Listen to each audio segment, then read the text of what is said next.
Test, test, 1, 2, test, test, 1, 2.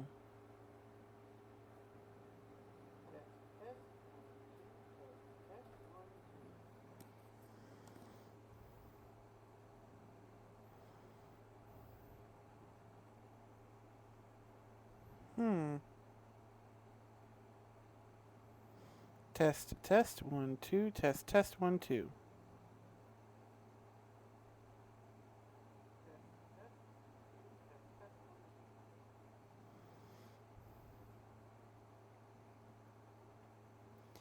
Says the audio output's going to the headset.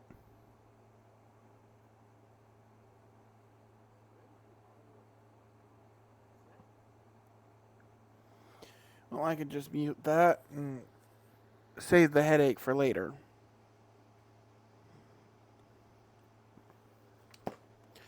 Alright, let's go ahead and get started.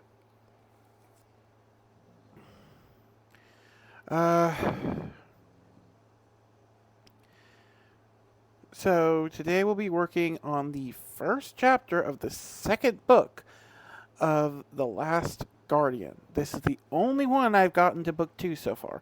And I'm looking to try and buckle down on my other works to try and get them through book 2. And this one will be a bit put off to the side, but I still need to update it.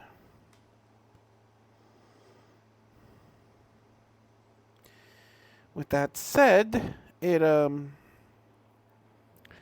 it's a pretty beloved story of mine, and I'm hoping to do some more with it in the future.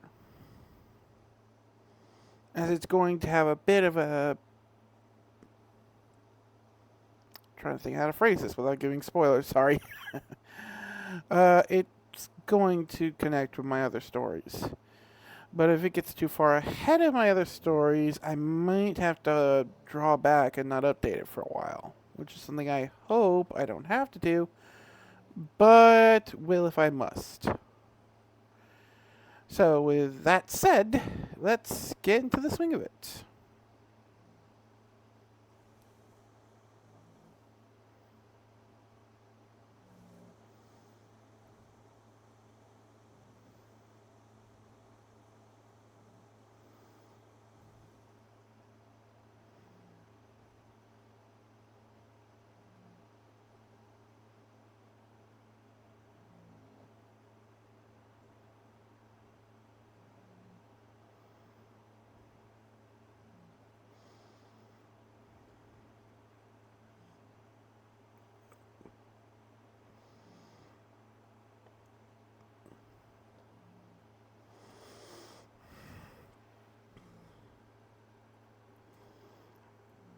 The Admiral swore.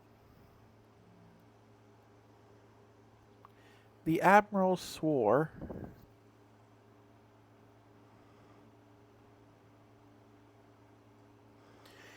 as yet another ship blinked off the tactical board. The rebellion hadn't been going well to this point.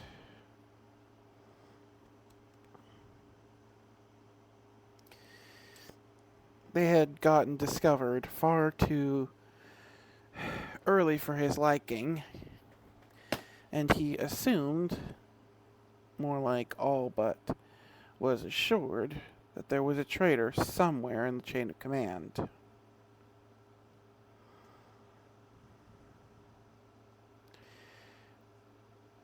The Imperials had a weird way of dealing with old equipment, which he guessed having to deal with the effects of this method worked very much in their favor and was the whole reason they used it. With so many client races, they were never short for bodies to man their ships. So, older vessels were kept into service until they were too old for new parts to be found, or were destroyed.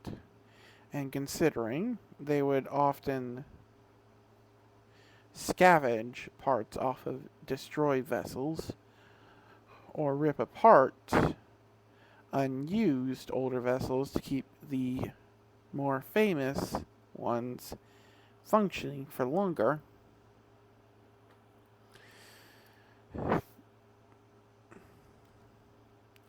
This led to a lot of the newer ships going unused.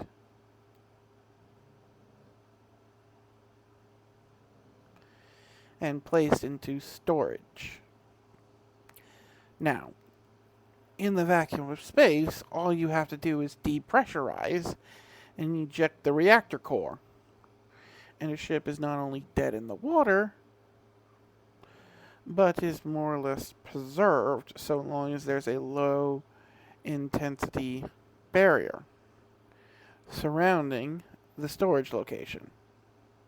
The same type they use to protect ship hulls from micrometeors. A net of these emitters could easily be powered by just one reactor and carry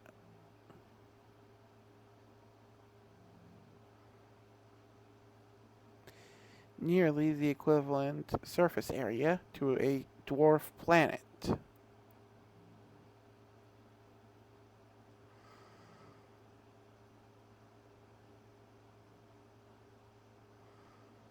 Add with small gravity emitters to act as propulsion, and large area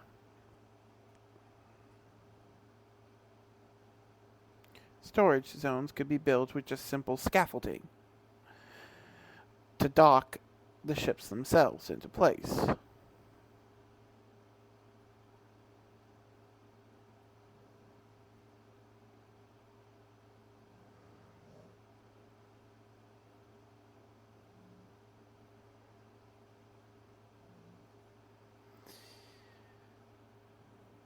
Just one of those caches typically had enough small class ships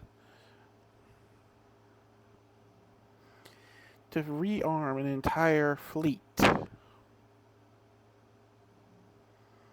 Problem was, they were only ever one in a system.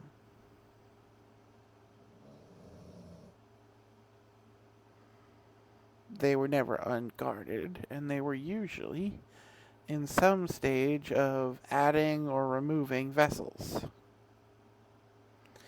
as older ships were destroyed, lost, or broke down.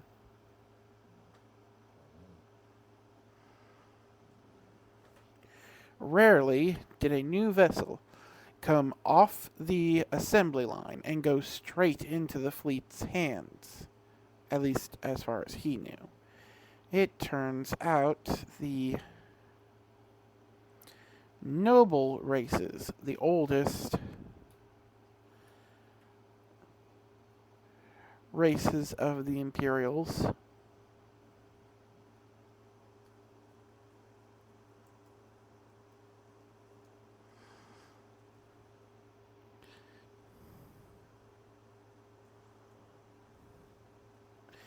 double check what I named these guys and make sure I correct it if I'm misremembering. Oh, for those of you who are joining us, we are doing the first chapter of Book 2 of The Last Guardian. If you're a free-to-read reader off of something like Royal Road, we're a few chapters ahead. If you're from Patreon, this picks up right after Epilogue Chapter 3. If you want to read the story and have no idea what I'm talking about, go ahead and check out that link in Patreon. Or not Patreon, the link in chat. It'll take you to the free-to-read section. Sorry. The main story follows the main protagonist, Austin, who is the AI of a space battleship crashed in a fantasy world. Though there are some larger spanning conflicts and so on, which is what we're getting a hint at now.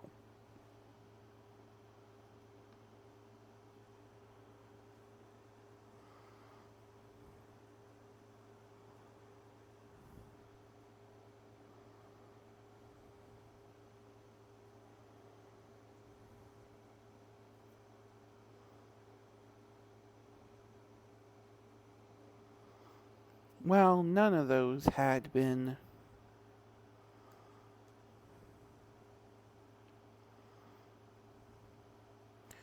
brought to bear against his fleet.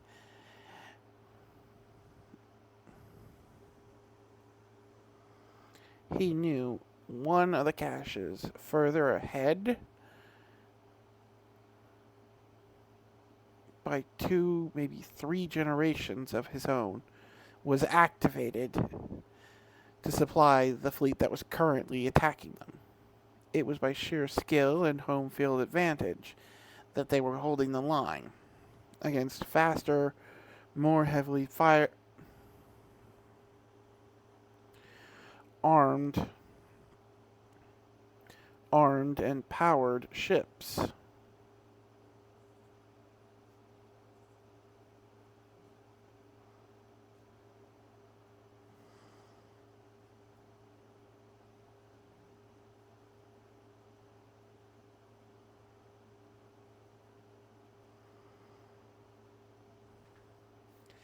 And he had been fighting dirty.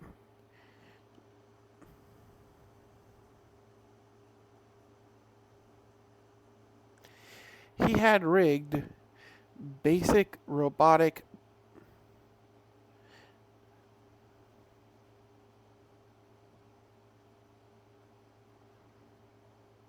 brains with dumb AIs into several civilian vessels and filled them full of makeshift explosives, having them idle dead, no life support, in the asteroid belt until the fleet came in and used them as kamikaze bombers.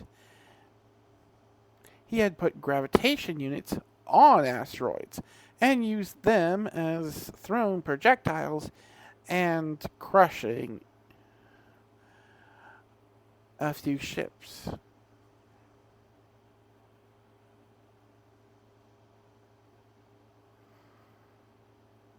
He had built oversized rockets with fusion engines using a small fusion drive for a light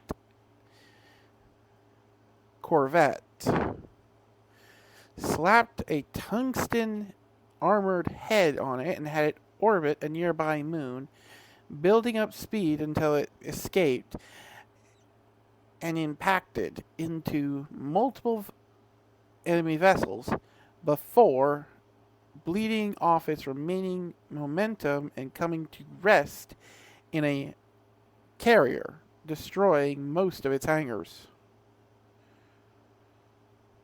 While it was nothing as dirty or as unhanded as he had seen against his battle against the ghost of humanity, he had been reviewing it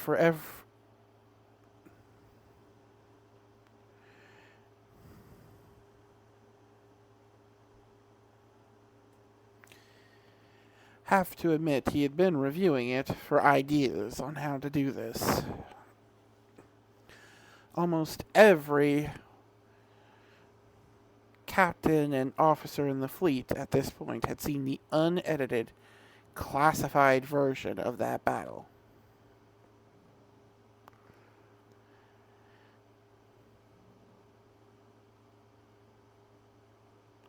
And were absolutely horrified.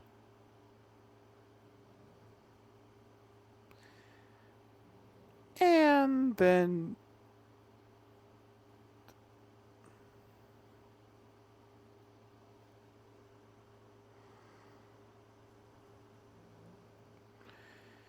when he had informed them that the thing that had done it got away.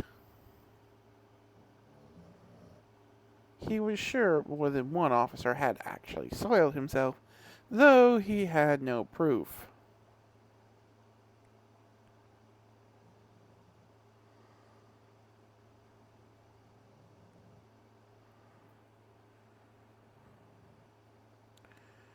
The evacuation was, well, it was going, but you couldn't pull an entire race off their home world quickly, no matter how many ships you threw at the problem.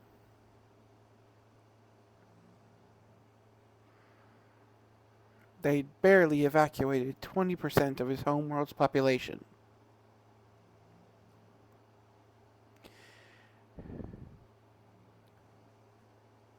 And while they didn't know when the relative impactor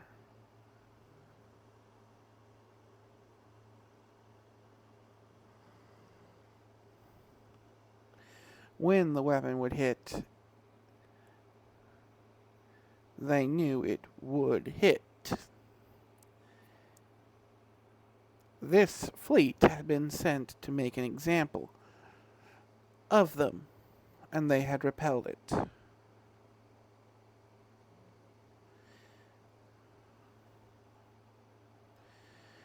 So, the standard operating procedure of the Imperials, when they couldn't make an example of you the easy way, was to one-up it. And the most likely way to do that was either to send a bigger fleet, which he doubted they'd do, because the longer he held out against them,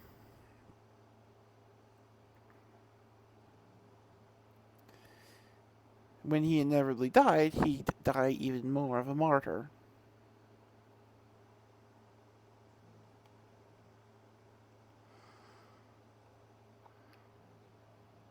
No. The far more terrifying and convenient way to deal with them was to use a relativistic projectile.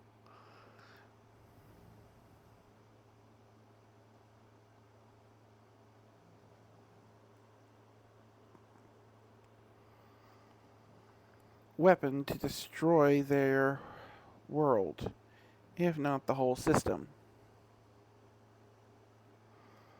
They weren't 100% sure if they actually had a weapon that could destroy an entire system by doing something to the star, though his chief science officer said they'd only have to put 5 or 6 shots of the relativistic weapon they knew they'd have into the star to destabilize it and risk it going nova.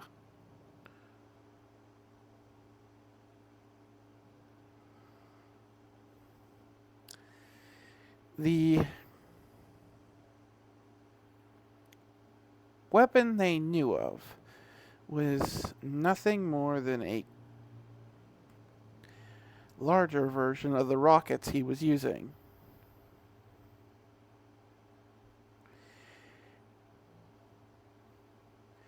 A thick rod of dense alloy, as large as a Corvette, with a dozen or so reactors welded onto it.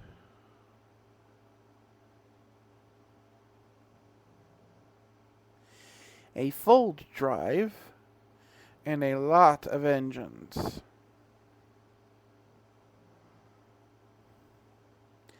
Now, fold space didn't quite rip a hole in reality so much as it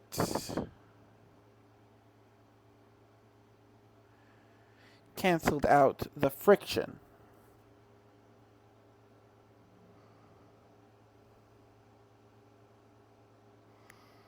While simultaneously shortening the distance.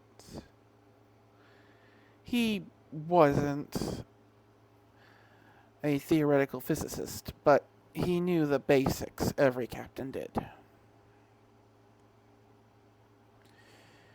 Faster than light was a hard set speed limit. By shifting just enough out of reality that the laws of physics started to lose their grip on you,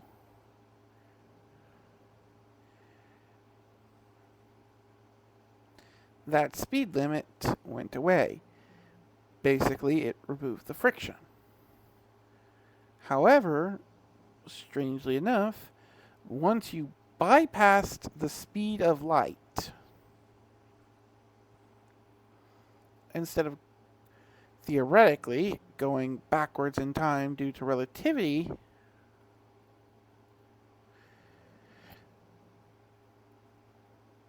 you either sped up or traveled further than what should have been possible.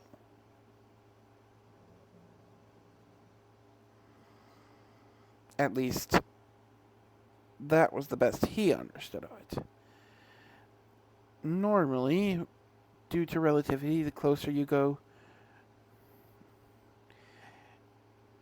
towards hitting the speed of light,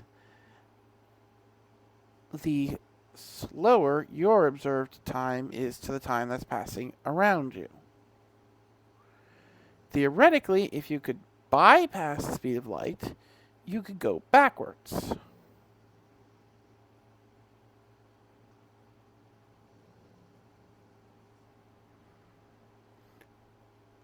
Within the fold drive, instead of bypassing time,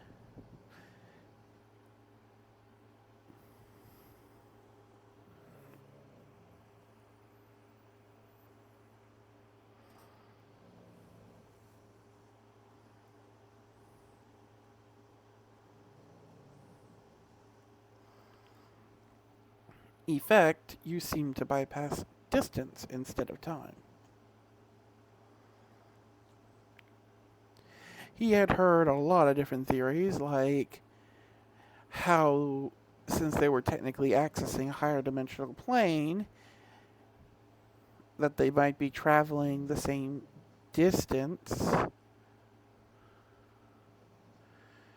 but the 2 points are relatively closer in the higher dimensional plane, or how it was still warping time, but only for the traveling instead of the observation, because they weren't fully in that other plane of existence. The theories went on and on and on, and he did not have the time nor the intoxicants to attempt to try and understand it.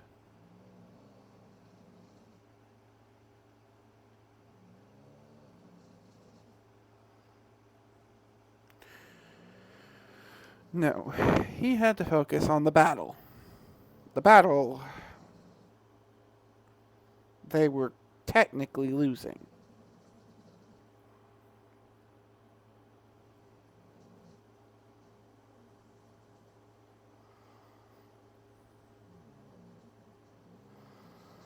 Every time they destroyed an enemy ship, 2 more took its place. This was standard tactics.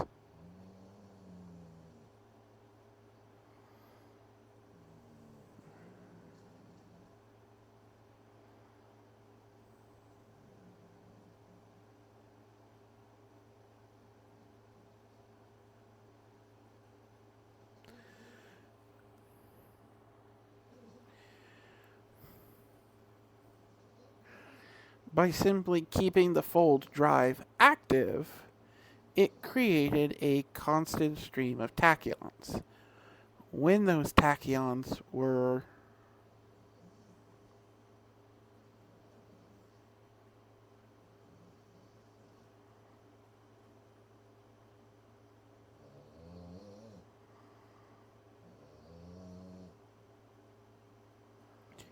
severed, they'd send 2 more in its place.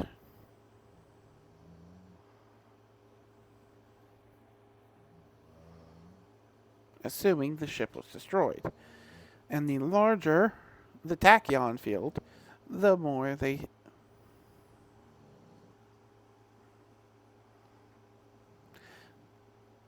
larger the vessel. So they knew exactly what class to send. As for why they did not send an entire fleet worth of ships, well, He wasn't the only one to learn from the battle against the ghost of humanity. That terrible missile barrage would have likely wiped out the original fleet that was sent, but with the majority of its missiles spent, the incoming reinforcements would have survived a lot longer if they hadn't all shown up at once.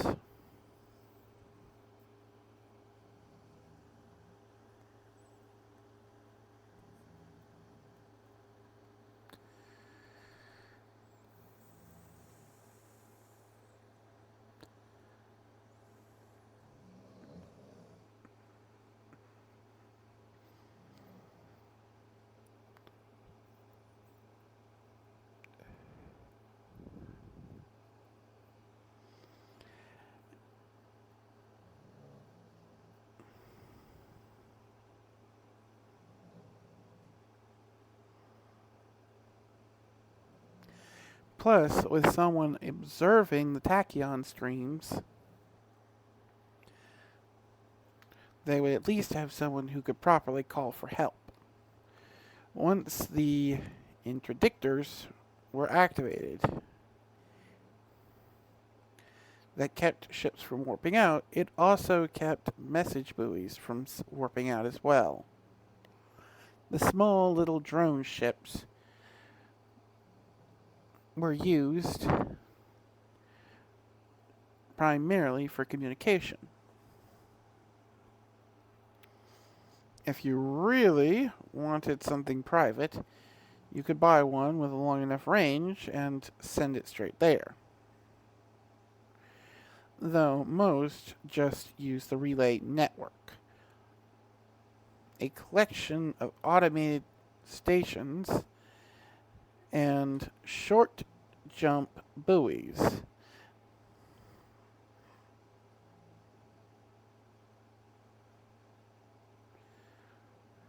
That would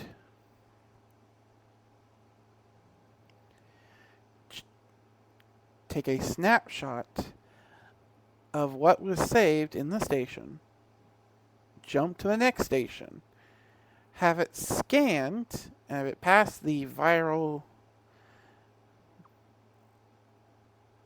malware and so on checks.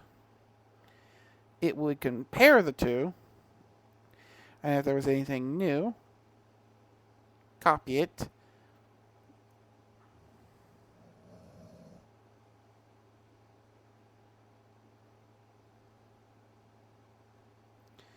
and send a different probe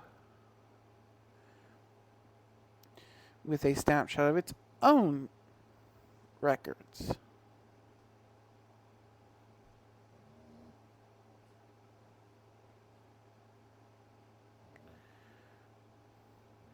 While it retrieved the original probe and recharged it. Since they were only jumping one system over, most could get away with just using a power cell instead of requiring a full reactor.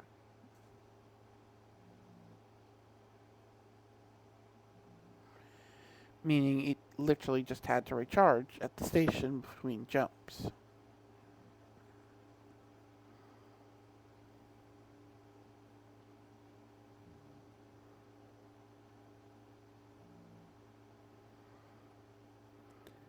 Theoretically,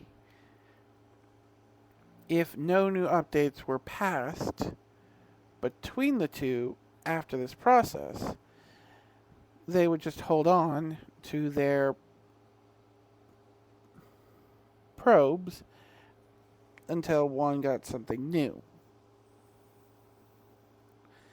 However, almost constantly receiving updates from the inhabitants of the system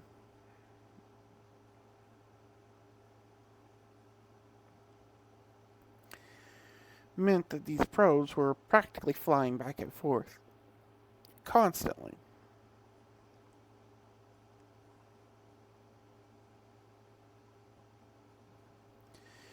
Military vessels would simply launch a probe with a set destination, And many larger vessels had SOS probes.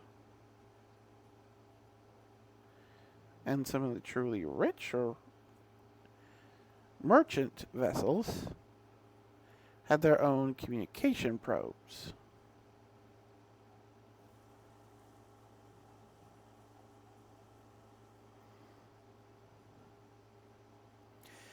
The system wasn't perfect. If they hit an interdictor, they'd be pulled out of warp, same as a normal ship, and could be destroyed or captured.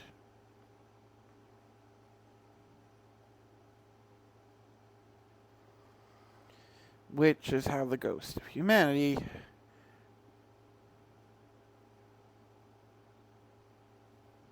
kept them from calling for help. For so long. In theory, if the probe traveled under its own power for long enough, it could escape the effects of the interdictor and then warp, which was how they had called for help. However, after the hundreds of probes that they had sent, hoping one would get through, the Ghost had managed to intercept all but a dozen of them, which is why it took so long for their reinforcements to arrive. And once they arrived, they just kept coming, thankfully.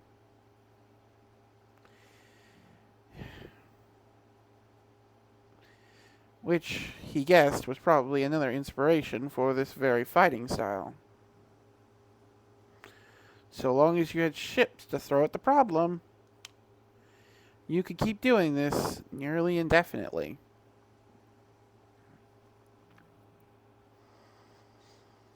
And it didn't matter how tough your opponent was, so long as they ran out of ships or ammunitions before you ran out of ships and ammunitions.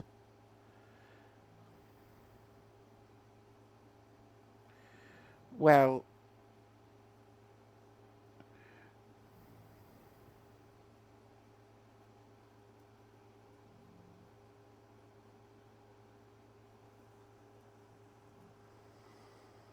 rendered even the greatest of foes technological, ideological,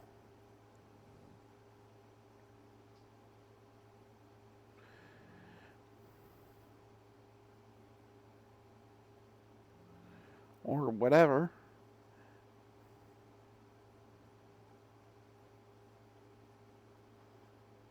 Else they could pull out of their asses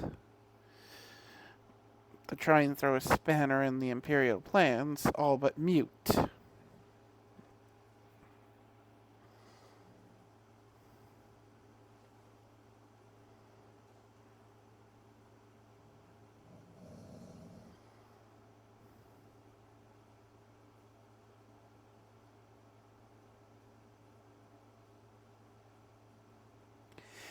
He knew this, and looking over old recordings of humanity, they knew this too.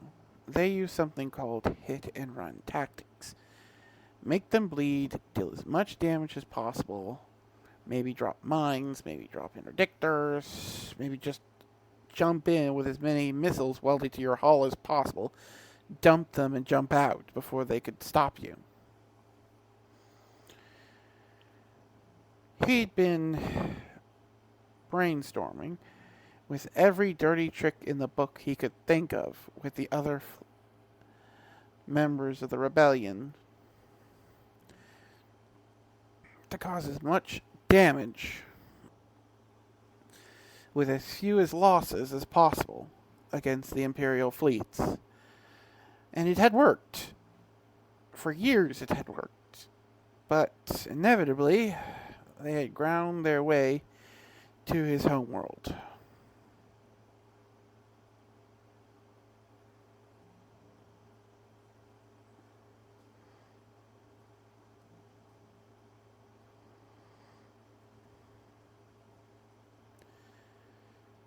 At a full cycle and a half, his rebellion had lasted nearly 3 times longer than any in the Imperial's history.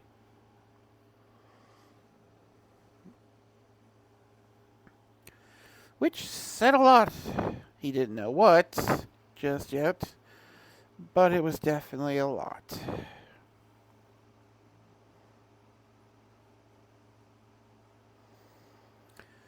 But he knew, better than anyone, that it was the victors that wrote the historical text.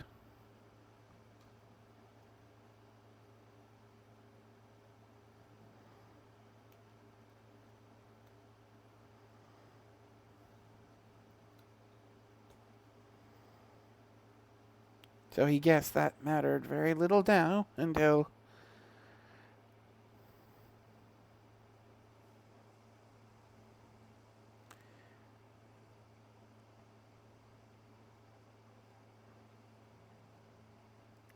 all this was said and done. They had taken to recruiting from the younger races, from the few fleet-bound races that had been staying ahead of the Imperial arm. Races with enough ships that could try and run away before they were conquered.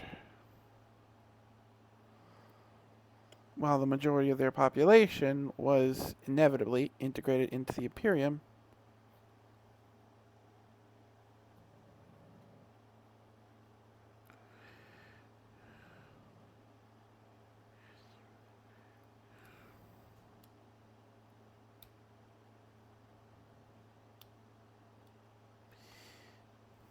or wiped out nearly entirely,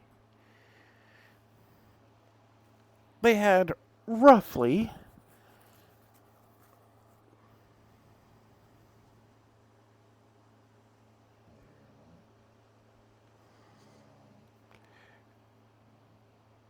created the closest thing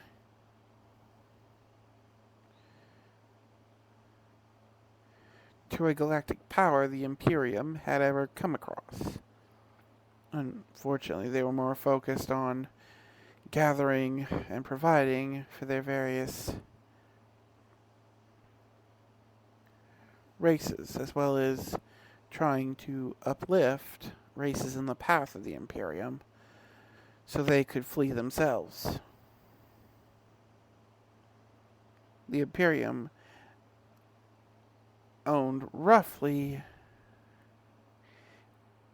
a tenth of the total galaxy.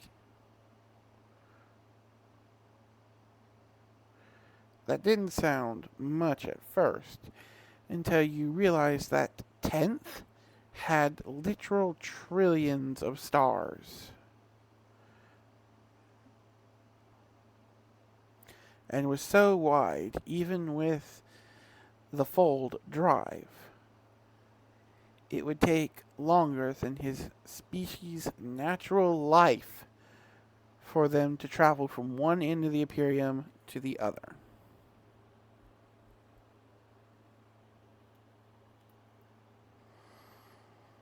Most were lifeless husks that were mined or set for industrial purposes. Those somewhat habitable were divided up between the client races of the Imperium.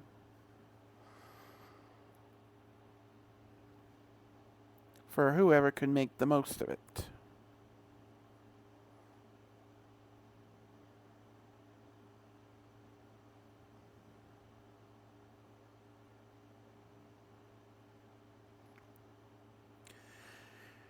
Cracking a habitable world, while costly, wasn't unthinkable.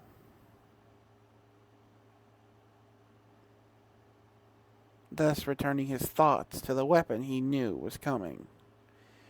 They didn't know when it would arrive, as while Fold Space got around a lot of the issues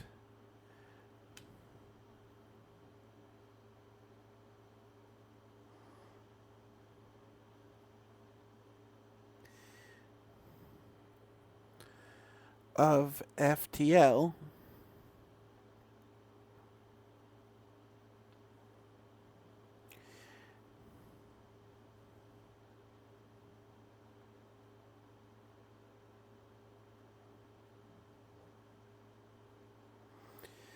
momentum wasn't one of them.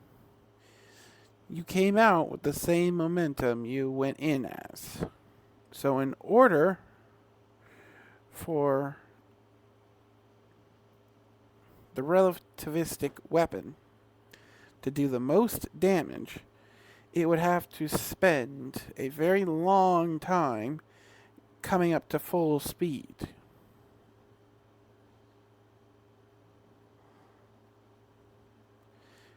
Something that in theory would buy them more time. In practice, it was a drop in the bucket.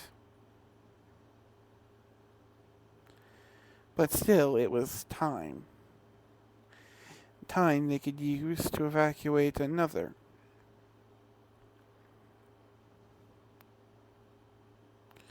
ship full of his people. Time that the remaining survivors could spend on manufacturing another ship for his people.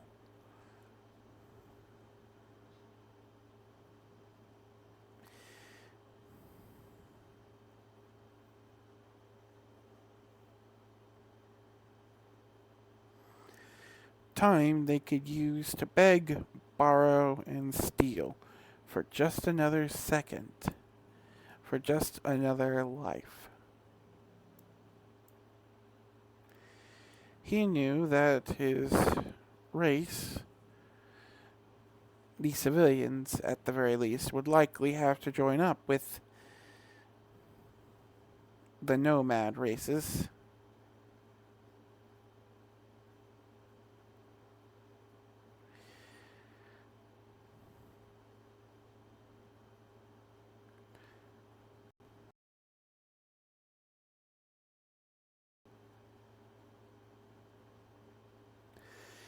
As there was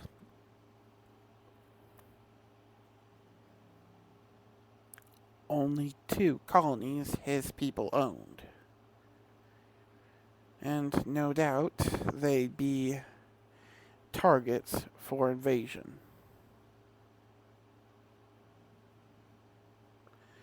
Though they'd move as many there as they could for the time being as they readied the long-term habitation vessels. Some had taken to calling them Ark, which was the rough name, the Arks, for the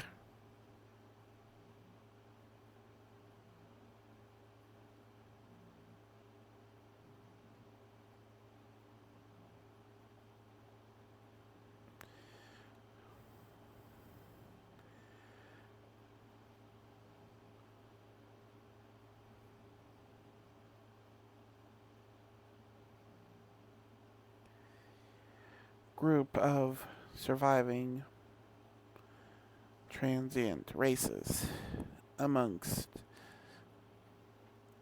the stars.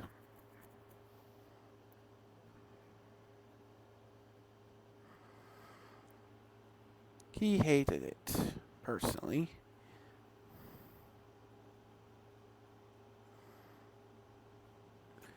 The word was too much like salvation to him.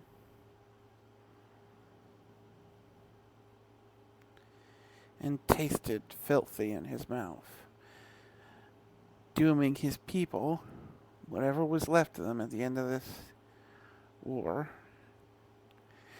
to living aboard their ships for generations, if not forever.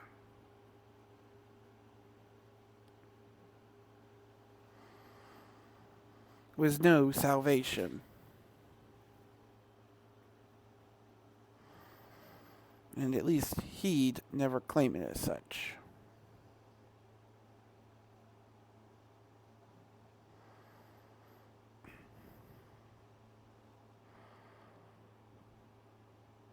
He was drawn from his musings as the ship shook.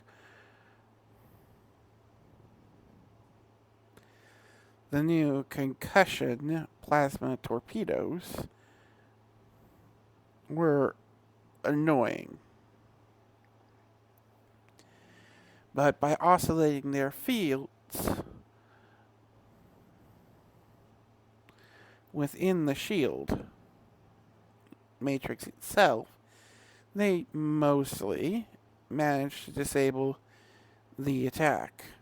It cost them so much power that they couldn't fire their weapons while they were doing it, but if they knew they were coming, they could at least quickly swap between.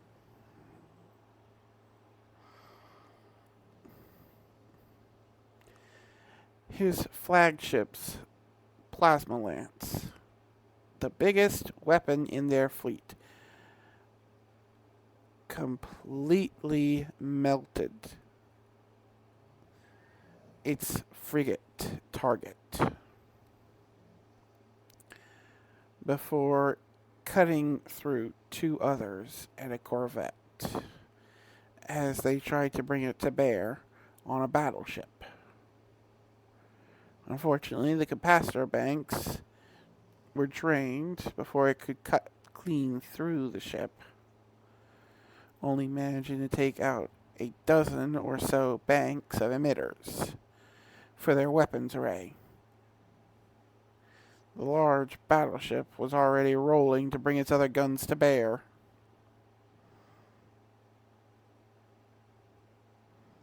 He simply smirked as a kinetic missile, detonated into its damaged hull, causing, well, the reactor didn't quite go nova, but some safety features had definitely failed, as it went up in a rather pretty fireball in his opinion. He didn't have many of those left, and only a dozen of the thermonuclear variant he was keeping safe for anything larger than his own ship.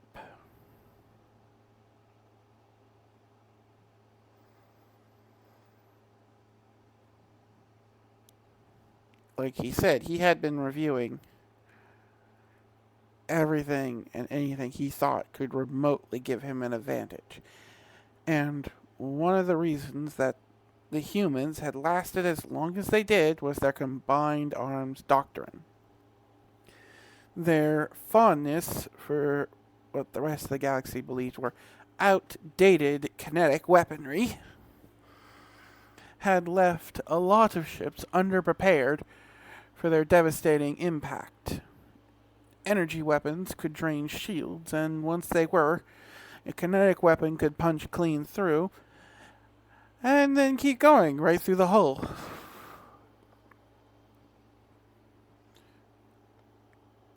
While most modern armors were built to dissipate heat, reflect light, or diffuse plasma, a sheer, heavy, metallic object traveling close to the speed of light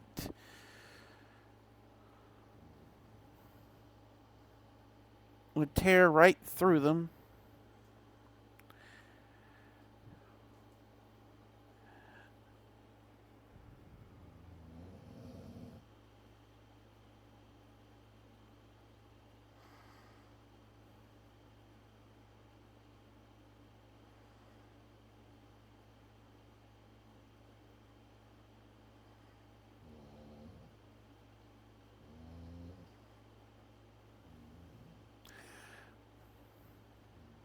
Tissue paper.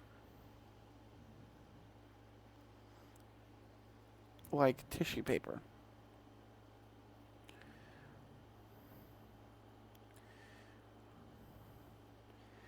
Despite this,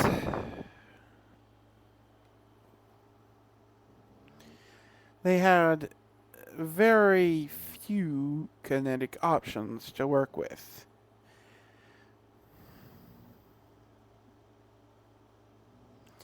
Most were retrofitted mining equipment.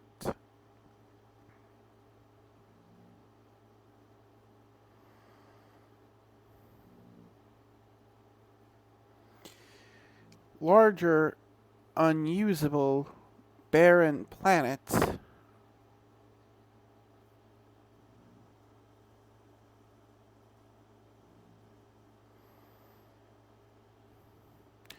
were often stripped of whatever atmosphere they might have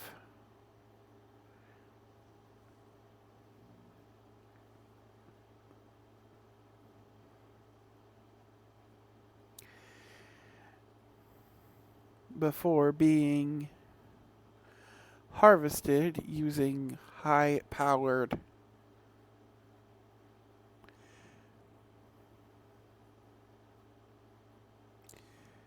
tractor beams that fed straight into molecular disassemblers. However, particularly large or dense pieces of rock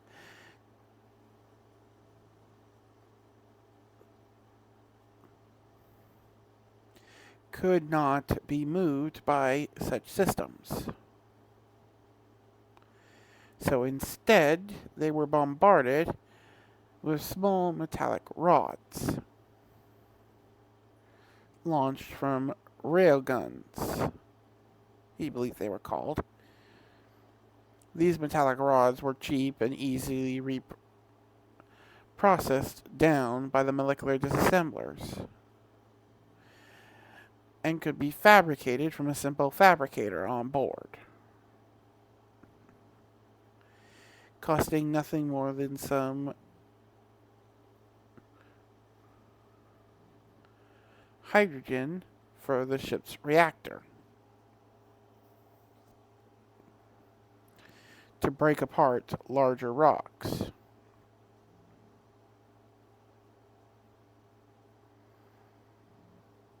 The railguns they were using were just scaled up versions of them, and most were hastily added to the exterior of hulls where they thought they could get away with it. The things were power hogs, but they had proved their value. And he did have his engineers working on trying to properly integrate or even designing a ship around them, though their shipyards were currently heavily invested in either the evacuation or repairing the ships they currently had. Building new ships were completely out of the realm of possibility, other than stealing ships from the various caches. He knew of about 30 of them, but he had no doubt that many of them were aware that he knew and had upped their security. They'd only hit one so far, which was where the majority of the evacuation ships had come from.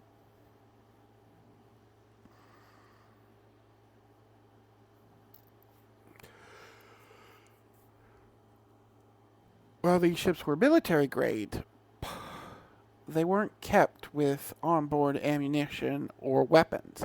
They had mounts and hookups, but the actual weapons wouldn't be installed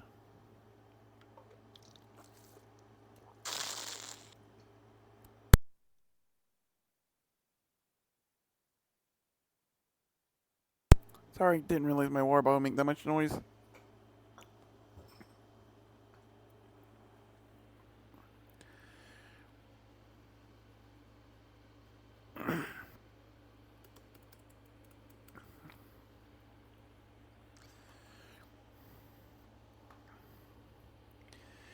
Until they were commissioned for active duty. This allowed them to install newer guns on older ships when needed. So, while the newer ships had better armor, better engines, and better reactors, well, in most cases, better reactors. Reactors were universally designed for a reason.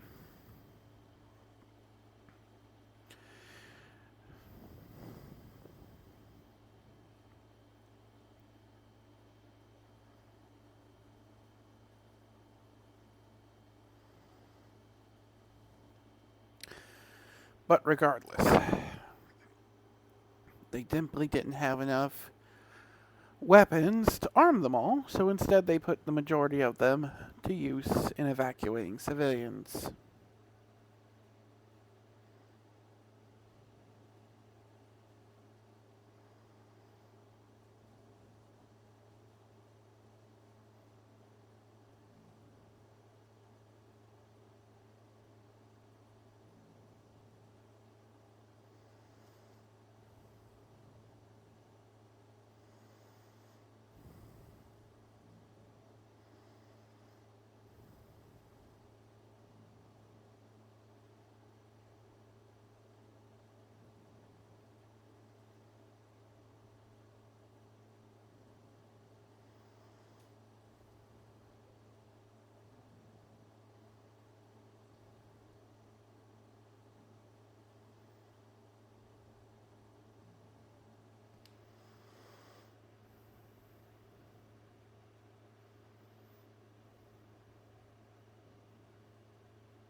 The battle was not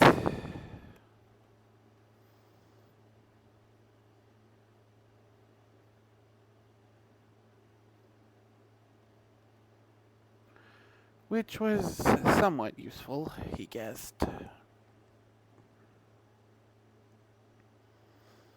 He watched the view screen as one of his few carriers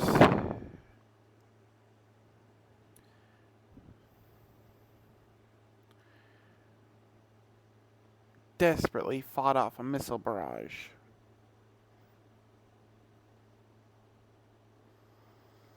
Most modern missiles were just small rocket maneuvering thrusters, a robot brain, and some form of energy reactor. It would more fire at close range than actually detonate.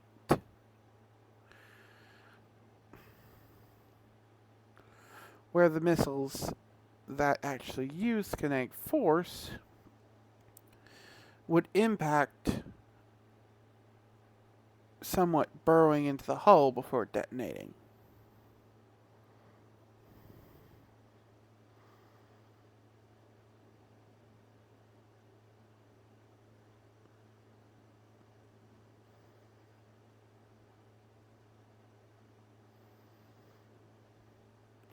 Which made them perfect for anti-missile defense.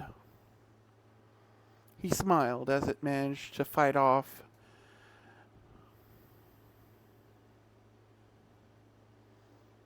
the overwhelming missile barrage by launching a dozen of its own missiles that would intercept, destroy, and keep going. If they were too badly damaged to keep going, they'd self-destruct and hopefully take a few extra out with them. But regardless, they had worked surprisingly well at rendering the more powerful prototype weapons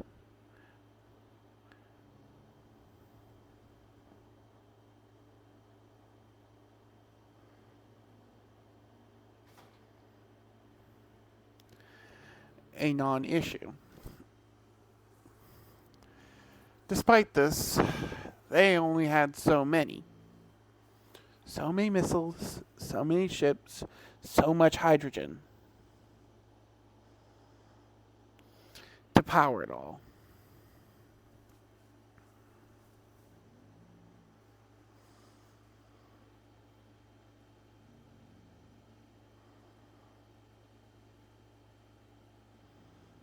He knew better than anyone the math. It would not be long before the price of trying to stay and fight would exceed what they could take from the enemy.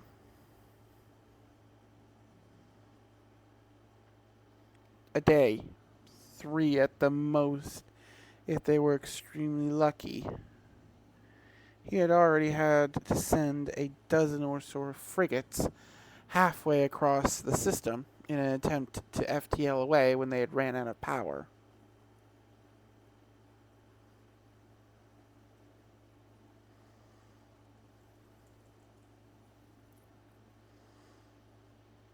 Low on hydrogen. He'd have to figure out something to stop those interdictor ships, but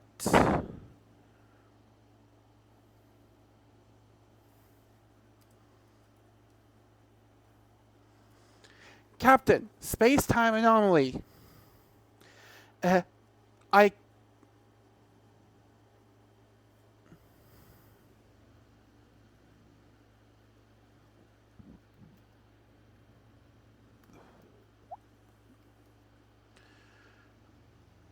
I don't.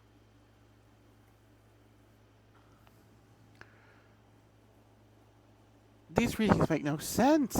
It's a wormhole stabilizing, Captain. Extragalactic, maybe? Whatever it is, it's a damn big hole in space time. And I mean damn big.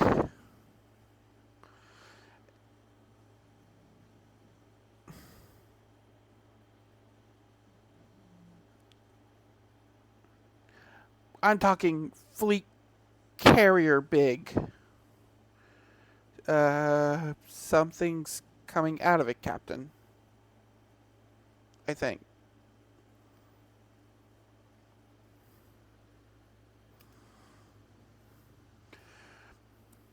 One of his sensor techs had shouted.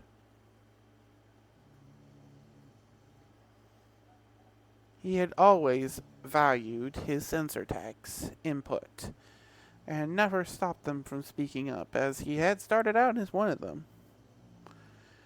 And while often it was just a glitch with the system, especially in large battles like this one where sensors could be a bit iffy at best, he'd always listened.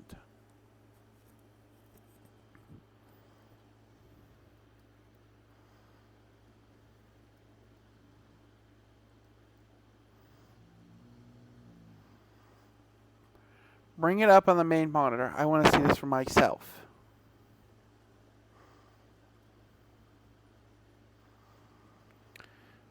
The alloy the ship was either made of or painted with to look like it was made of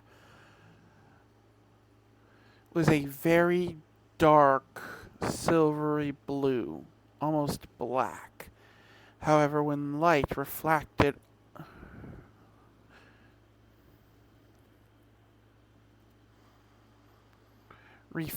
off of it, the blue highlight of the material became all the more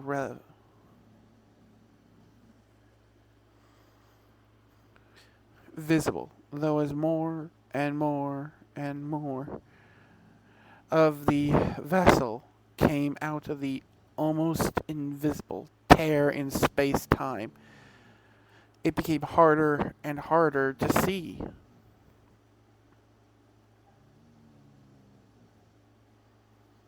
As it looked like it had swallowed up the stars and the heavens itself.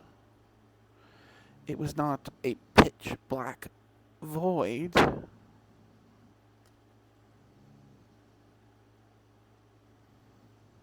but instead reflected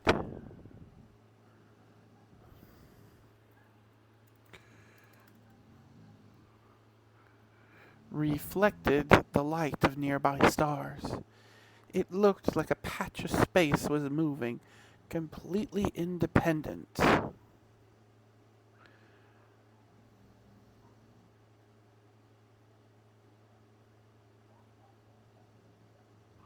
of the rest of the star field beyond. If he wasn't looking dead at it, he'd never know it was there.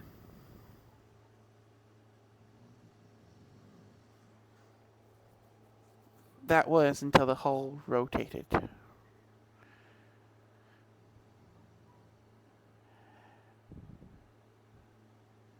and a chill ran down his spine. And it took every ounce of his officer training not to vent his bowels, orally or otherwise, onto the vessel.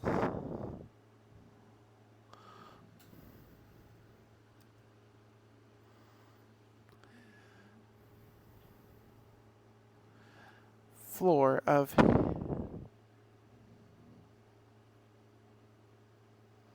his command bridge.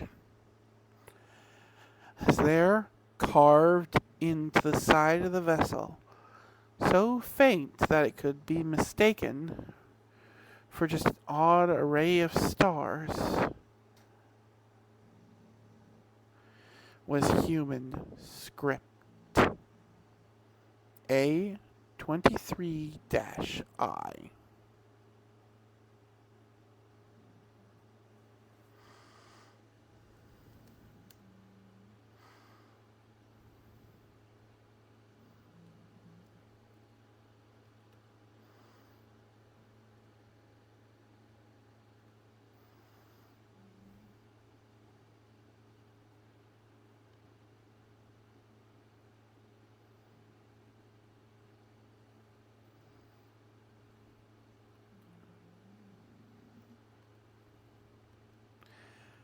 It would appear I misremembered the designation.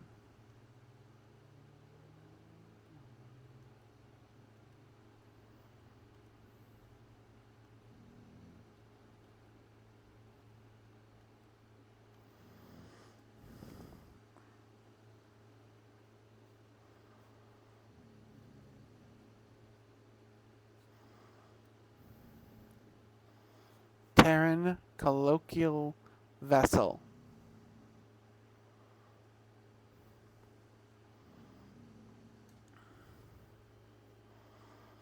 Redemption.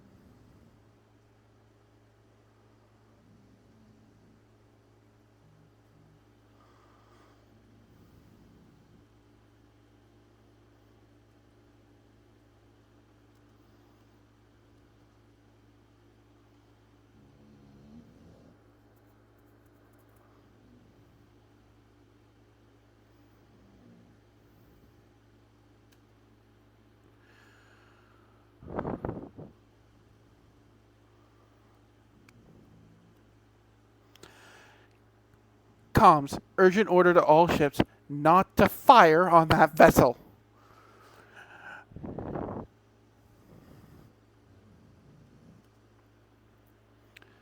He barked, and you could hear the waver in his own voice. His daughter, his second in command at this point, looked up at him in absolute shock. Her own natural camouflage turning a deep blue, almost as dark as his own.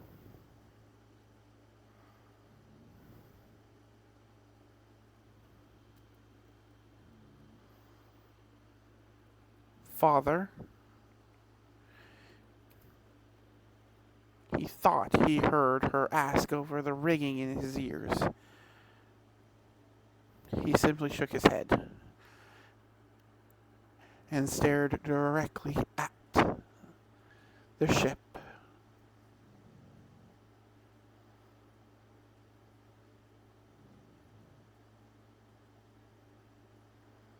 Before, to his shock, on every frequency, on every bandwidth, even down to the absolutely barbaric radio waves that were only used in the most dire of situations.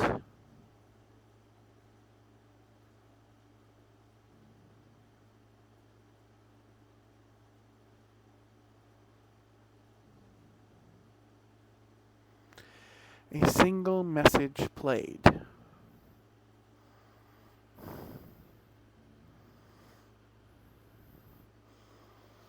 This is automated starship vessel redemption. Current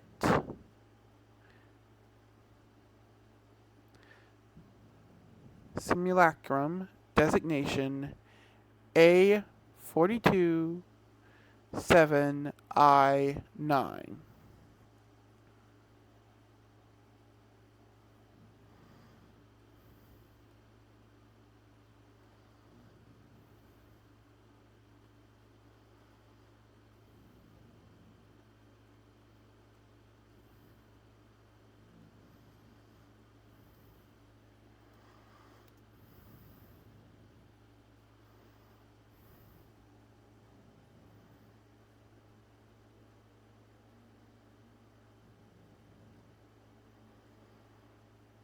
I come as a representative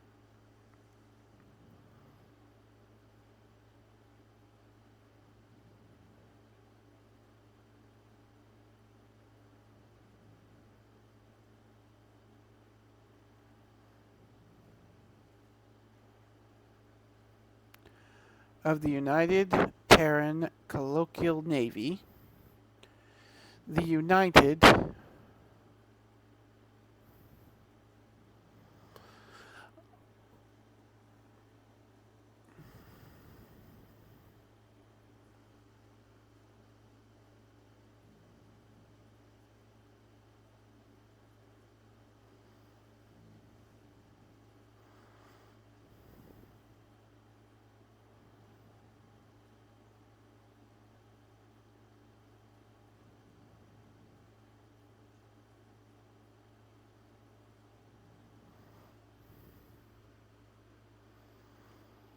Kingdoms of Unaligned Worlds of humanity, the dwarves, the orcs, the dragonheads, and the other dozens of races.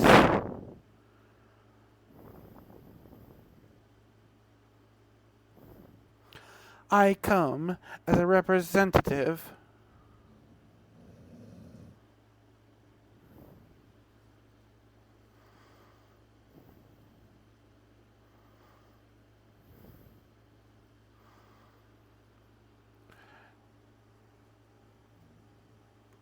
to deliver this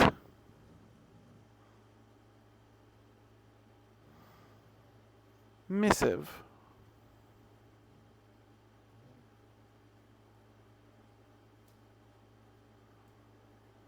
of a shared defensive pact.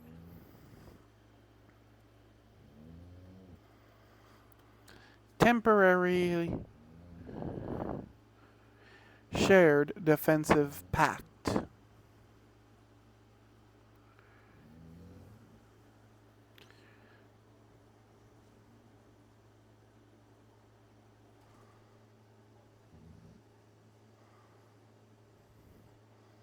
In hopes of future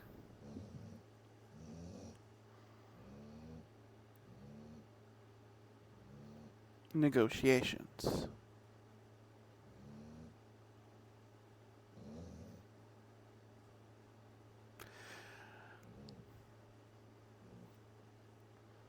To whatever races ally themselves with this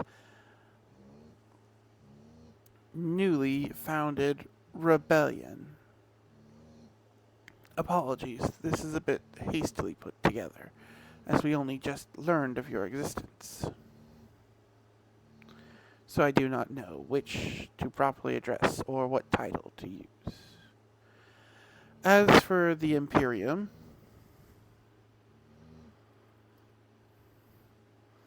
before it could even finish that far, every Imperium ship had slammed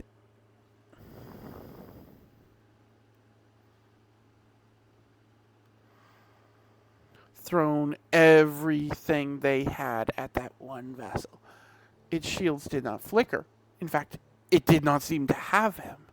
Instead, it simply absorbed everything that was thrown at it. Its sleek, unmarred hull rippled with every impact, but it did not melt. It barely glowed for a second as plasma, as lasers, as missiles, as everything the Imperium could throw at it simply bounced off its hull until a battleship brought its guns to bear and carved into it. The section of metal seemed to go gray and crumble into powder before the hull latched out and devoured it, reforming back into its normal shape.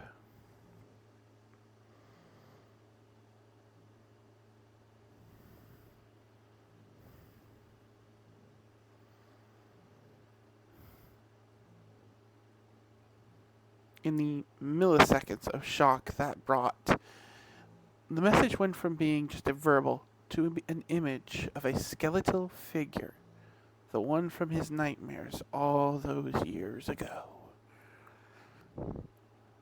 A human in an old Terran officer outfit, or what was left of it. Over 2/3 of its body was charred flesh or metal skeleton, ran through with machinery and wires as a blazing, pixelated fire crackled away in its chest cavity. The right side of its face melted away to reveal a metallic skull, with a right eye once set.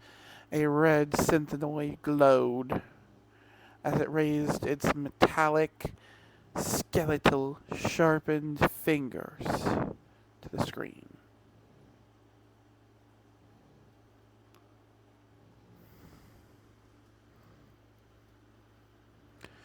To the Imperium, we bring war.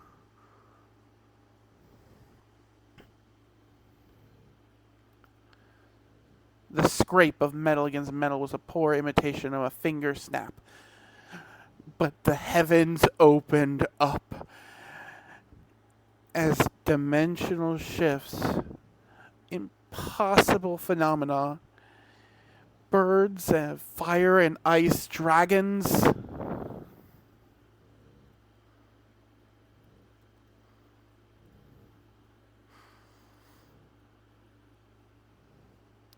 ice and crystal seemed to materialize from thin air, insects,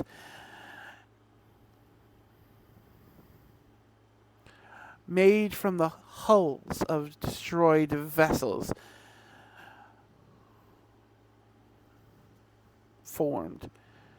Massive circles of an unknown language appeared before releasing impossible volleys of energy. And the hull of that ship shifted. Gone was the sleek, metallic, and terrifyingly hard to view sheen. In its replaced form was a ship.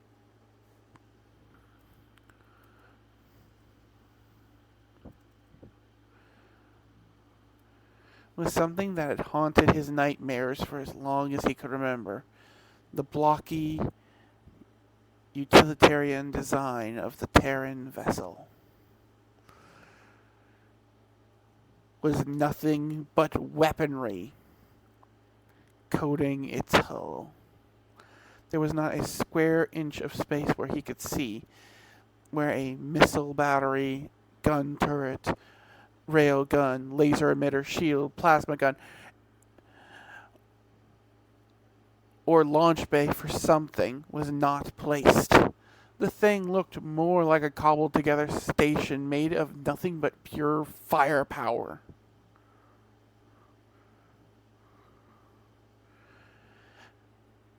Before it opened up and the enemy fleet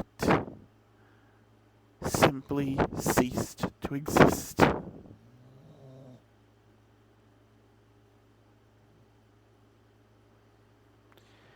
He had managed to get his officers to power down the shields, much to their confusion. He may have smacked one to get their attention, but they'd done it.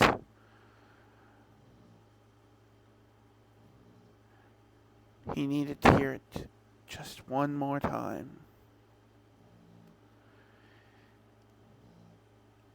And the few who covered their ears beforehand, he knew had watched the same recordings from his own vessel, had heard them just to the audio. As the impact from the interstellar medium hit their hull, it was not a mournful howl. The void screamed in fury.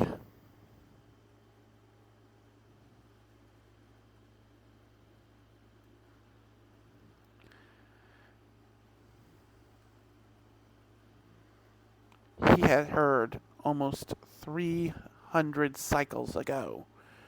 No, this time the void screamed in fury.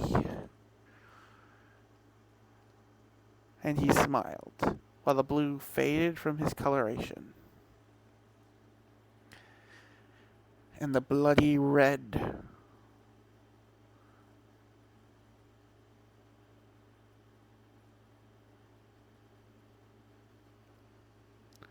of the aggressive patterns only used by his people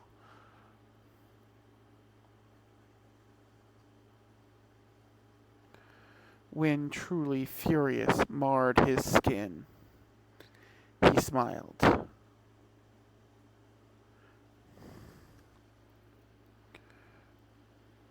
Ready message probes. I need to get a message out to all our known rebellion contacts.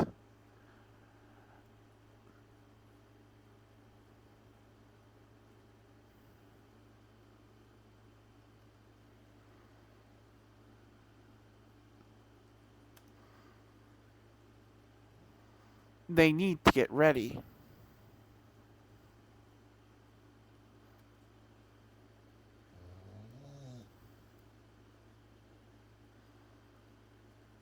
Ready for what, Father?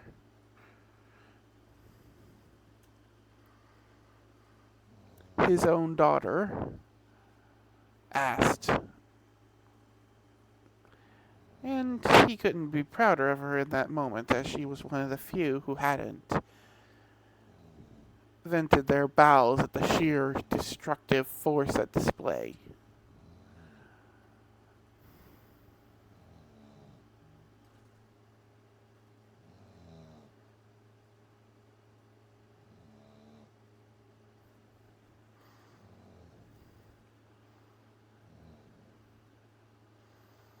But she still looked absolutely terrified and confused at his sudden change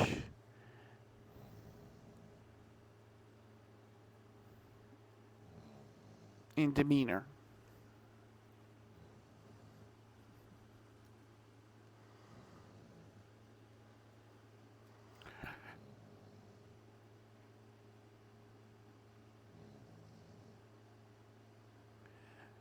To counterattack, of course. That is the ghost of Terra. It's finally returned. And it looks like for once, it's on our side.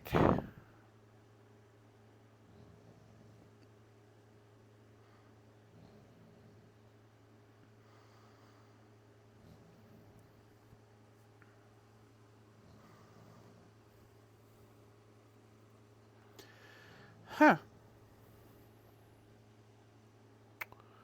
Well, that looks like... Usually I do about 2 hours, but that's the end of chapter 1. It's supposed to be a bit of a... I don't feel like this is too big of a spoiler. It's meant to be sort of like a hint at what's to come. You know how some books or TV shows will start an episode at the ending and then jump back to the beginning and show you how they got there. That's what I'm doing for this one.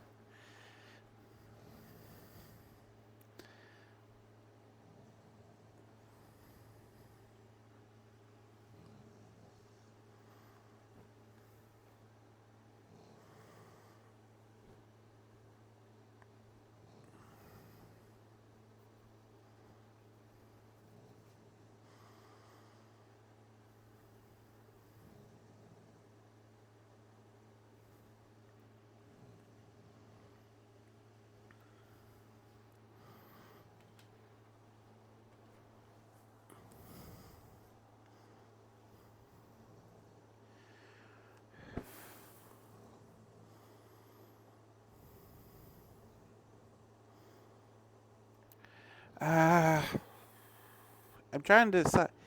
Well, if those of you watching have any questions, ask me now. I'm trying to decide if I want to just do some editing for the last 30 minutes or what.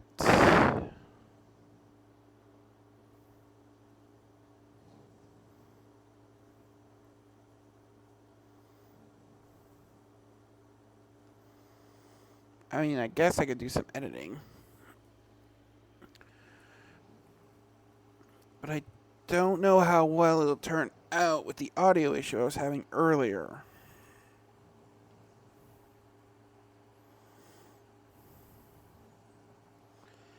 We'll see if I can fix the audio issue, and if I can fix the audio issue, we'll do some editing for the last 30 minutes or so.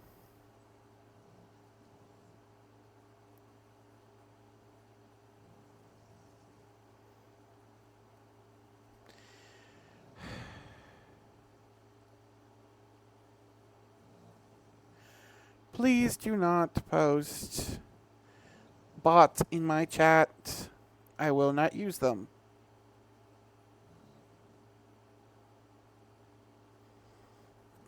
Especially not AI bots.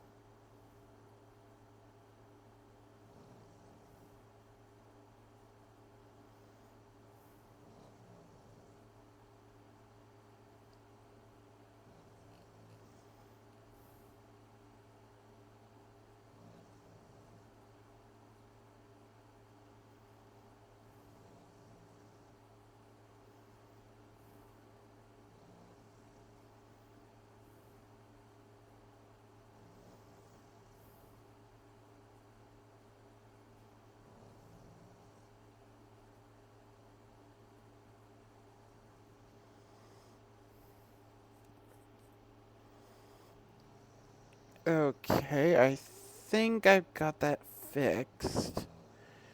Give me a second and we'll switch over to editing.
and anywhere between 30 and 60 of the slimes.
Okay, sorry about that. I think I got it fixed now. Though it does look like the stream is a fair bit behind where I am. So sorry that took so long. Give me a second to get it swapped over visually. There you go. That should do ya. Let's get started. And while she is taken to building larger flying machines capable of using crossbows, those crossbows can only hold so many rounds before they are forced to reload. Twitch, they have to return to her forest to be reloaded. Her advancements and militarization are in a word. So sorry that took so long. Give me a second to get this over visually. There you go. That should do ya. Why is that playing aloud? I don't know if I stop that. And while she is taken to building. There we go. Sorry about that. Had to figure out how to fix that. So I didn't fully fix the audio glitch. And while she is taken to building larger flying machines capable of using crossbows, those crossbows can only hold.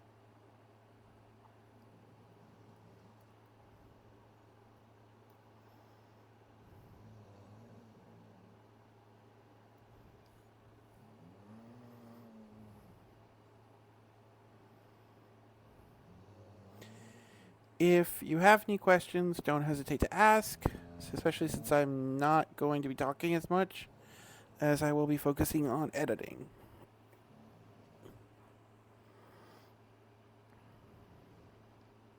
Those crossbows can only hold so many rounds before they are forced to reload. Twitch, they have to return to her forest to be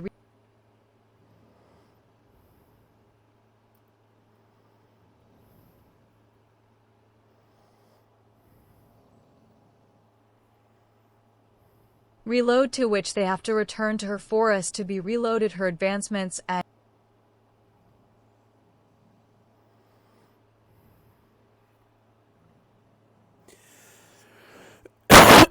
to which they have to return to her forest to be reloaded. Her advancements and militarization are in a word.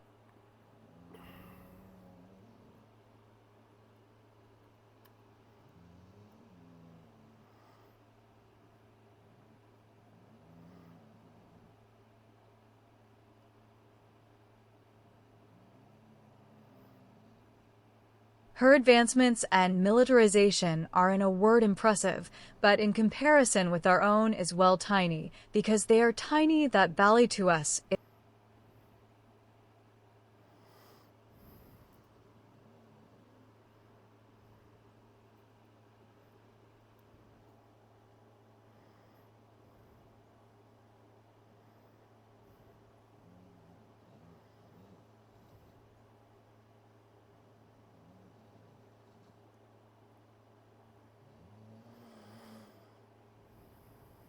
Oh, wow, that's a. For those of you just joining, the majority of the stream has been spent on writing.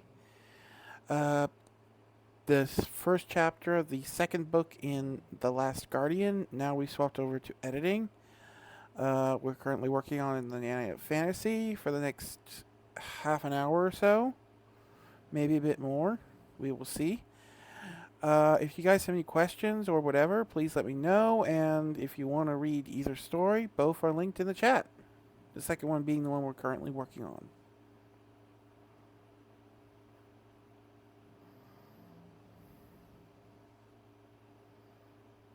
That valley to us is her entire nation to them. Great tried to explain.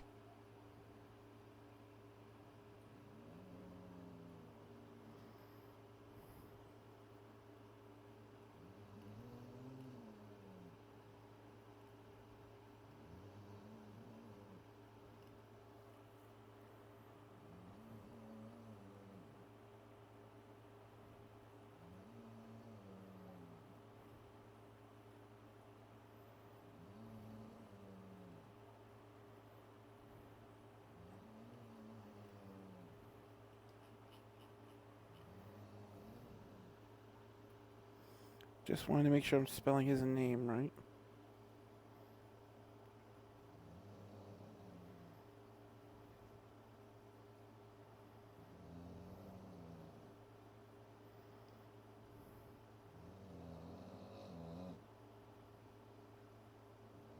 Gray tried to explain, and doing so the only way he truly knew how, as if he was laying out a command operation, even fishing a map of the valley and command tokens from his desk, trying to get them to understand the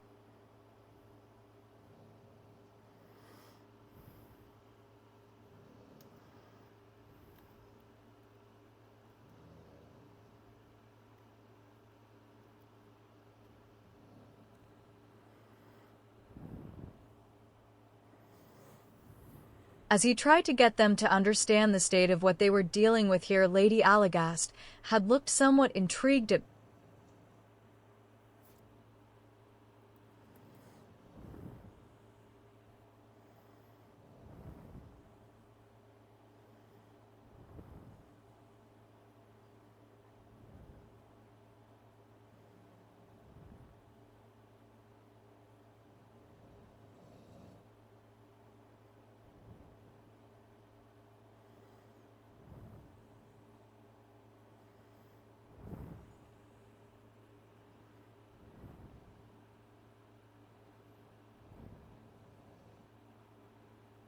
if she has such abilities.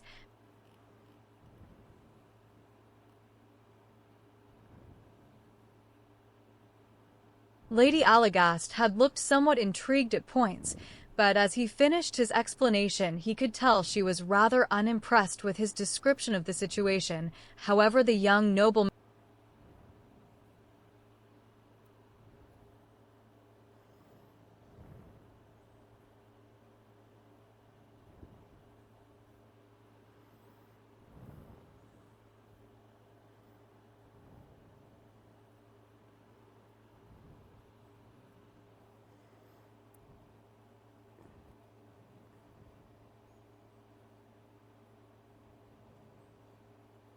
However, the young nobleman, the one he hadn't been informed about until today, and have yet to still give his name, looked out.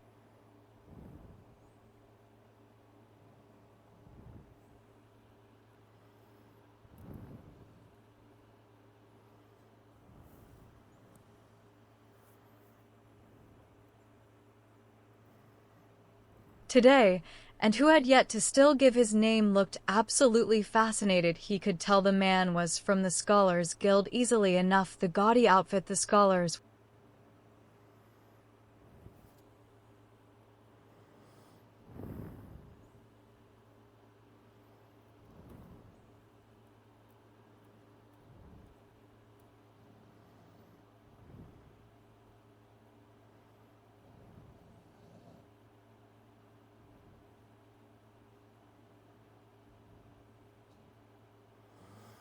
For those who are wondering what I'm doing, this is a first draft edit. Not a first draft writing, but a first draft edit of the story. It will get a second and a third draft before it gets properly submitted to post or be posted online. But yeah. The first draft is just me going through, listening to it, picking out the big errors, fixing them up, having my roommate listen to it is the second draft. And if she spots any major errors, she'll let me know and I'll correct them.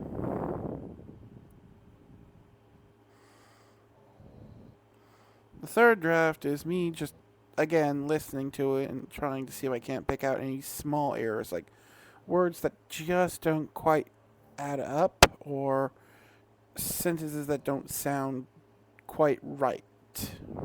He could tell the man was from the Scholars Guild easily enough. The gaudy outfit the scholars were ever so fond of was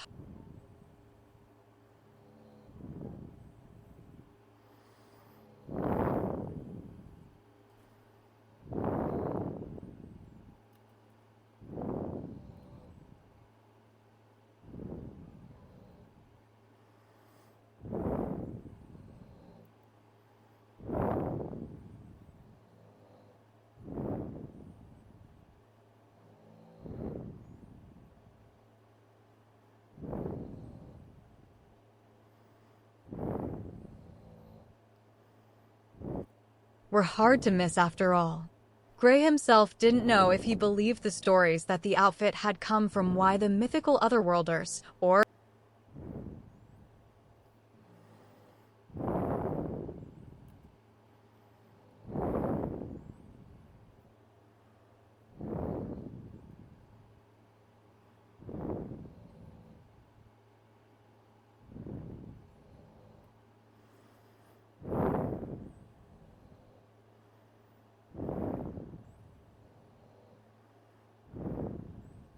if the scholars had just simply taken it up to be an even greater contrast.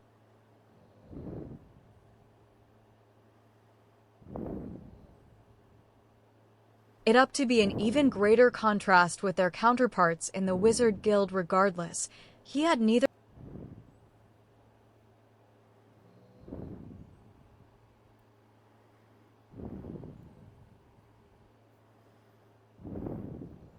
Regardless, he had neither time nor energy to ponder the matter today. Fascinating, simply fascinating.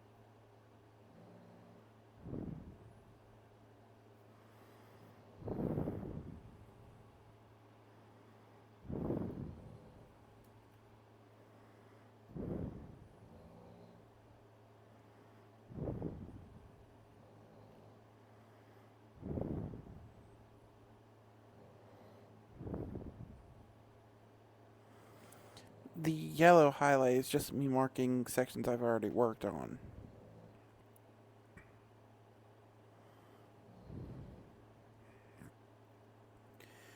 As you can see, the majority of this document has already been marked.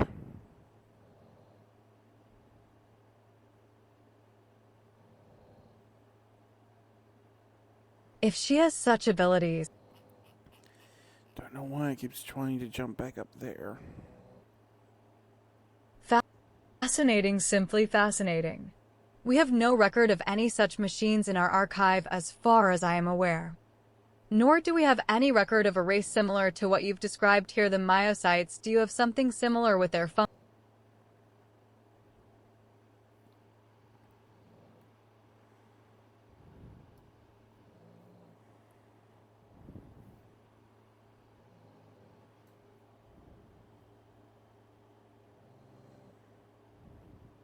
The Myocytes do have something similar with their fungal hosts they use for labor, but those are, well, not quite necromancy, as it is a fungal creature using the skeleton of a dead corpse as both nutrients and a frame to function upon, similar to a golem. I wonder.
Wonder just how similar the swarm is to such creatures, but to have spent so long within close connection to another race, a sentient one at that, is rather impressive and completely unheard of by any chance.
I wonder just how similar the swarm is to such creatures, but to have spent so long with such close connection to another race, let alone a sentient one at that, is rather impressive and completely unheard of.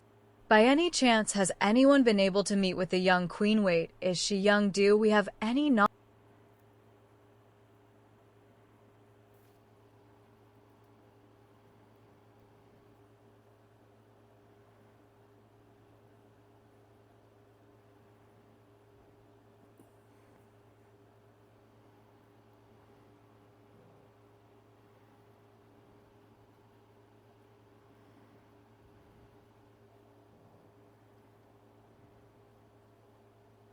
Do we have any knowledge of how long her species lives? This clearly isn't their natural habitat, so there must be a reason she's here.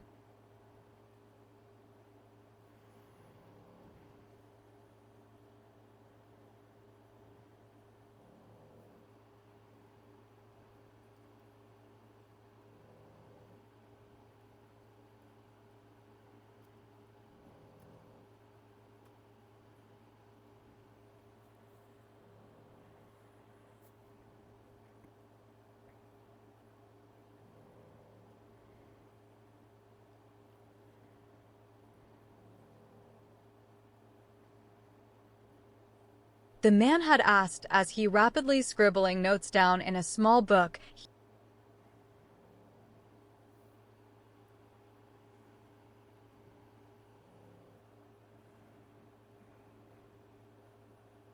Rapidly scribbled notes down in a small book he carried using a rather expensive-looking mechanical pen. Gray had managed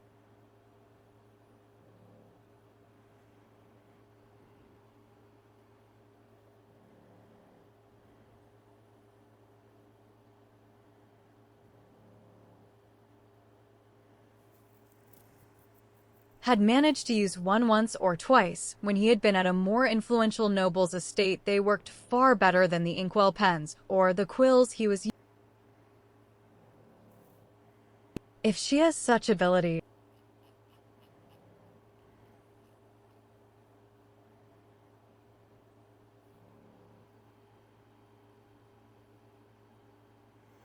I think we'll go till we finish this, and we'll call it there for tonight.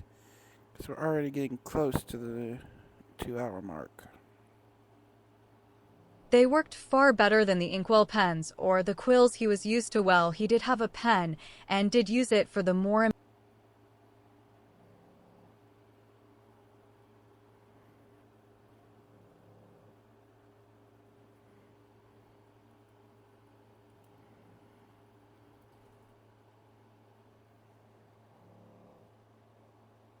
While he did have a pen and did use it for the more important documents, if it were to get damaged out here, he'd have a hard time replacing it, so it currently sat safely away in his travel chest to see this young man.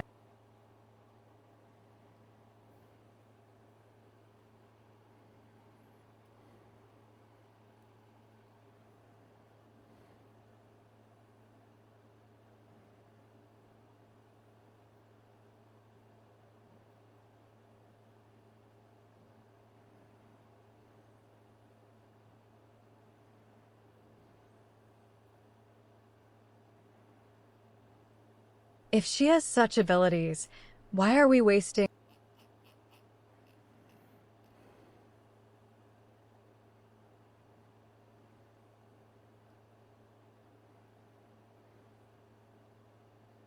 See this young man just walk around carelessly with one in his pocket was probably the biggest flex of wealth he could have pulled off while probably being the most unintentional one as well.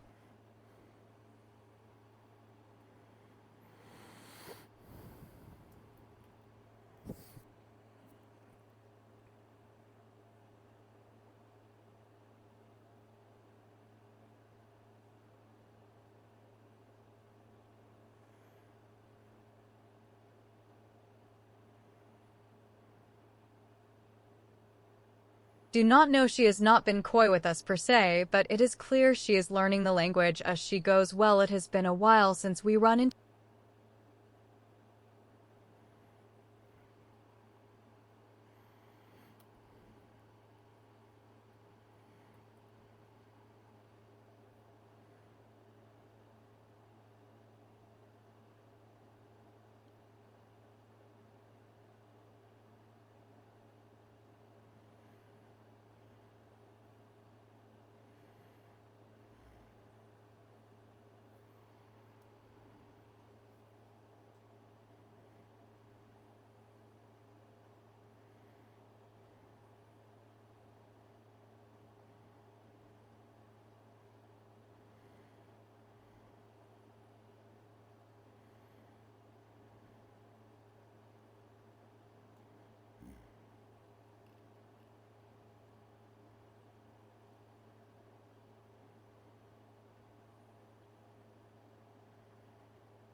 Though, well, it has been a while since we ran into an issue with the translation. It does still happen from time to time when she doesn't know a specific word. If you wish to investigate her, I'd recommend trying to speak to her directly, Prey said, looking up half, expecting.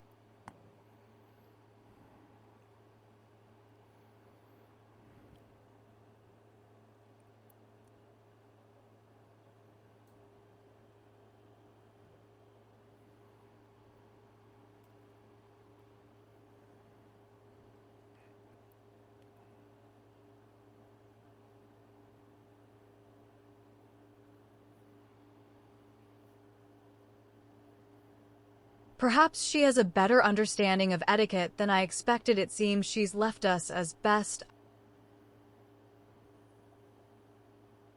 said, looking up, half expecting Sam to chime in, only to be surprised when he saw no sign of them.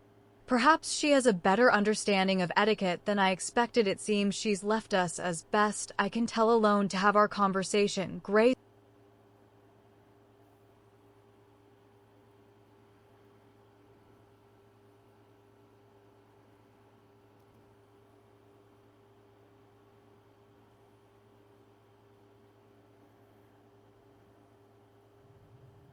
She can alone to have our conversation, Gray said.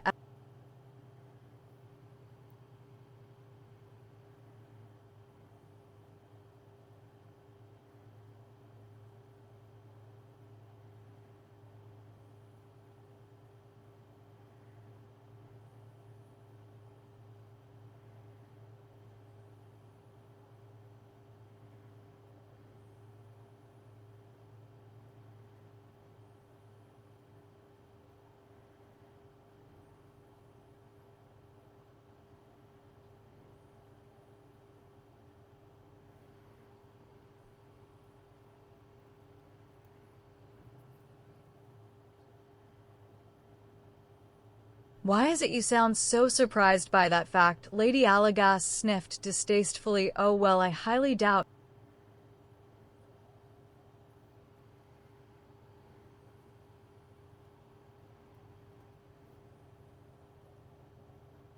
Oh well, I highly doubt she means it to be rude, but usually with so many of her things running around, usually all you have to do is say the Queen's name.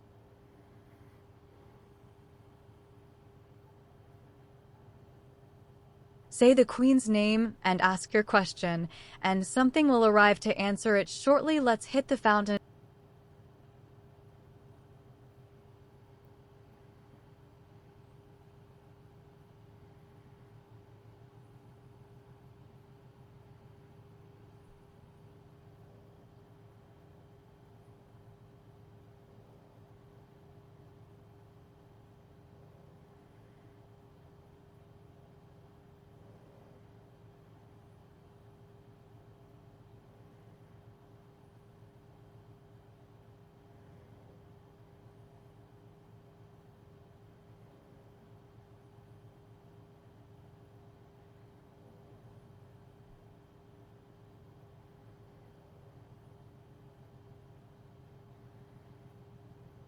Let's head to the fountain. It's, well, not quite more official. She did go through the effort of making it as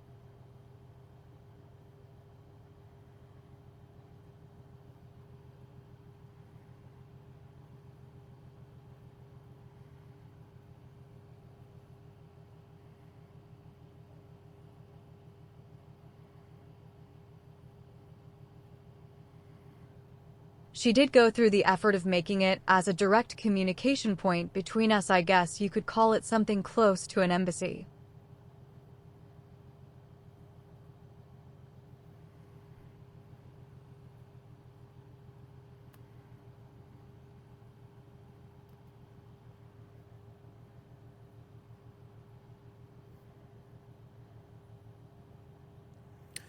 And with that, I think we're done for the night.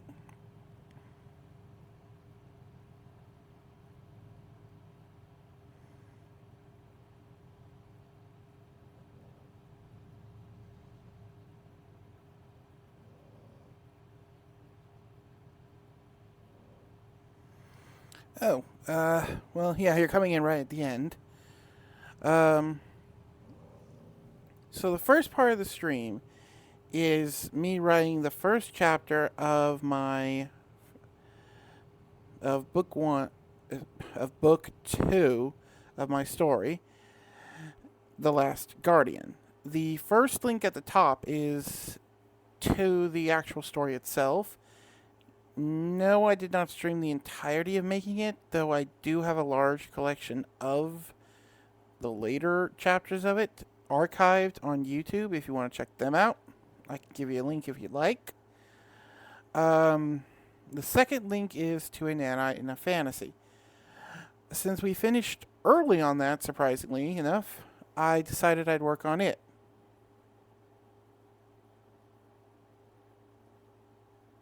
Oh, I think they left. Alright, well, with that said, I think I'll call it here for tonight. It is late, so till next time, this is Wrecker, signing off.